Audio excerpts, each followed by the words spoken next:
থাইরয়েডের ট্রিটমেন্ট চলাকালীন যখন প্রথমবার আমরা টিএসএইচ এর রিপোর্ট করে পেশেন্টকে আসতে বলি, দেখা যায় যে পেশেন্ট এসে বলছে যে ডাক্তারবাবু, থাইরয়েডের লেভেল তো নর্মাল হয়ে গেছে, কিন্তু আমার যে সমস্যাগুলো যাচ্ছে না। তার মধ্যে খুব বেশি ঝিমুনি সবসময় লাগছে, কোনো কিছুতে এনার্জি পাচ্ছেন না, তার সাথে সাথে স্কিনটা খড়খড়ে, কনস্টিপেশন চলছে, চুল উঠছে, কোনো সিমটমসই আমার যায়নি, কিন্তু আমরা দেখছি টিএসএইচ নর্মাল। এর কিন্তু অনেকগুলো কারণ হতে পারে। তার মধ্যে প্রধান কারণ হচ্ছে আপনার সাথে অন্য কোনো সমস্যা চলছে। তার মধ্যে অ্যানিমিয়া হতে পারে, সেক্ষেত্রে এরকম সমস্যা হয়।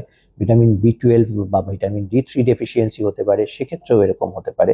এছাড়া হতে পারে যে আপনি কিন্তু মানসিক অবসাদ বা ডিপ্রেশনে রয়েছেন, তার জন্য হতে পারে। ঠিকমতো ঘুম হচ্ছে না, সারাদিন ধরে ঘুমানোর সময় হচ্ছে না, বা রাত্রেবেলা ঠিকমতো ঘুম হচ্ছে না, তার জন্য এগুলো হতে পারে।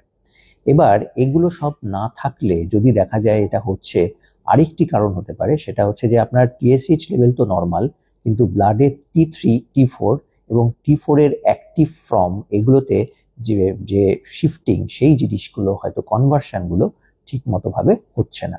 তার জন্য কিন্তু আপনার টিএসএইচ লেভেল নর্মাল থাকা সত্ত্বেও সিমটমসগুলো প্রপারলি যেতে চাইছে না।